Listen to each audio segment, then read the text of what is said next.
tell that story. When the U.S. Congress decided that they needed to get the records of African American, not of veterans before they died, because people were beginning to die from World War II especially. And they decided to create this program where you could do a DVD and then send it to the Library of Congress where it's on file. And all of these DVDs are there. Bob Fitzgerald was the president of ASALH when this started. And they talked about it. My wife succeeded him as president of ASALH, and she appointed a committee of people to follow up on this so we would be sure that the records and the experiences of African Americans were represented in that treasure trove in the Library of Congress. So she appointed a committee chaired by William Watkins, who later became president of ASALH. And that committee, which included Bob Fitzgerald, and the husband and wife team you saw in there that you all liked so much, married and all of that, they were on the team at first, and they got busy, and then we added George Hardy, who was a person in the Air Force that flew combat in the 3 wars. And over a 4-year period, we worked on this. And after the first 2 years, we thought that we clearly needed to do something else. So since Bob Fitzgerald outranked me and Hardy outranked me, he told me to do the interviews. So I did 31 of the interviews, and Bob interviewed me because I couldn't interview myself. And that's where the raw material came for the film. The interesting thing about this is that those of you who have veterans in your family know they don't talk about this stuff. They don't talk about it to their families, they don't talk about it to their children. They will occasionally talk about it to somebody. Despite all the things that went on in the service, every one of the people there said they would do it again. And they were the reason that they set the stage for a lot of things that came after that. And a lot of you all did the same thing, and you're the products of that. Why did you volunteer to go into the most dangerous branch of the service when the country was discriminating against you? My answer is very simple.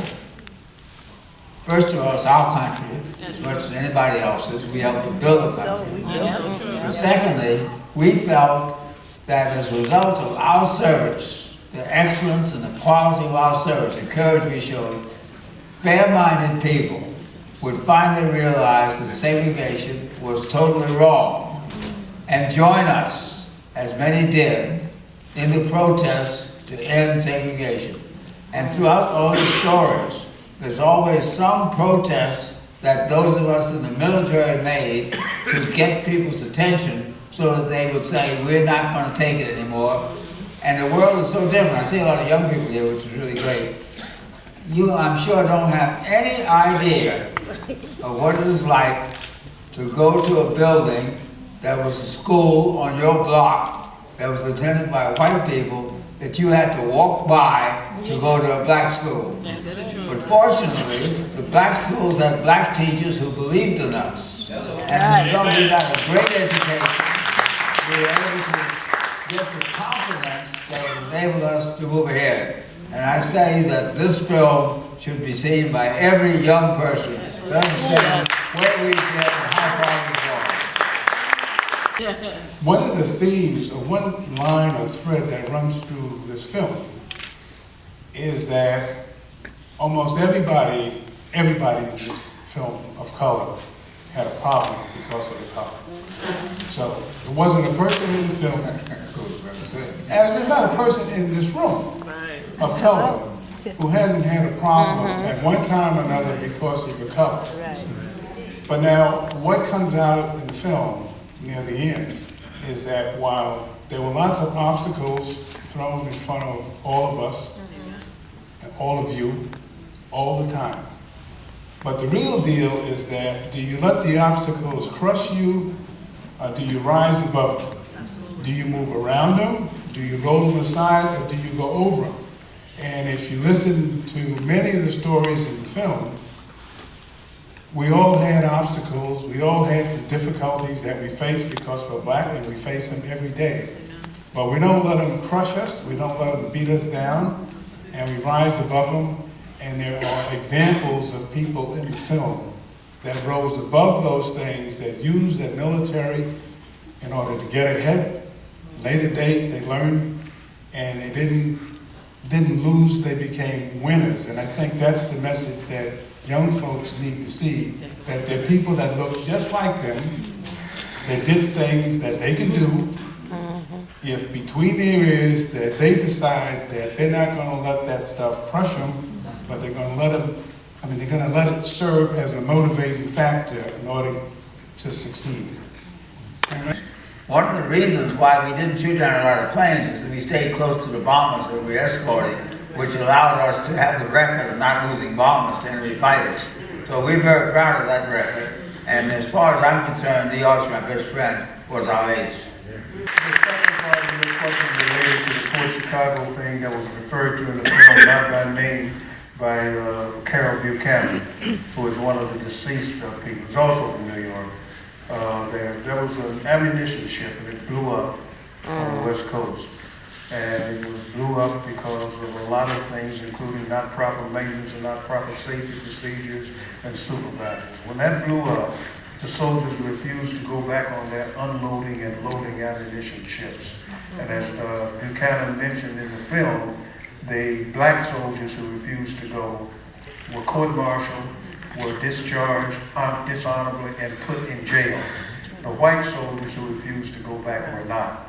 And in the part of the film that is, in part of our records that is not in that film, Carol Buchanan talks about a friend of his who was one of those who was sent to jail and put away, and how that affected the rest of his life, even after they let them out and changed their discharges from dishonorable to general. On the 6th of June, we were right there off Normandy Beach. Unfortunately, the landing craft that some of our platoon was on didn't make it all the way up to the beach. And the men ran out and into water over their heads. That was everybody saying that, you go into Korea and that's it, you're not coming back. And then all of a sudden I hear boom. And I look behind me, and the truck behind me is about 20 feet up in the air. There was about 56 of us, and only 12 of us lived to tell the story. It was a deep South, and they treated us as if we just weren't worth trouble. We had our own barracks, our own mess hall, and we trained separately. As a result of that explosion, the African-American sailors refused to go back to work. They were court-martialed and imprisoned. I kept my mouth shut. I didn't say anything unless I had to. It's the same situation up there. The blacks worked on the waterfront, and the whites had all the administrative jobs. And we were told, not to bring our black asses back here again, or we're going to be in trouble. I started a career in law enforcement. I worked my way up through the ranks. When I got promoted to captain, I was the only black captain on the New York City police force at the time. This company in New England was ready to offer me a vice presidency. In the early 70s, there just weren't black vice presidents of major corporations in this country.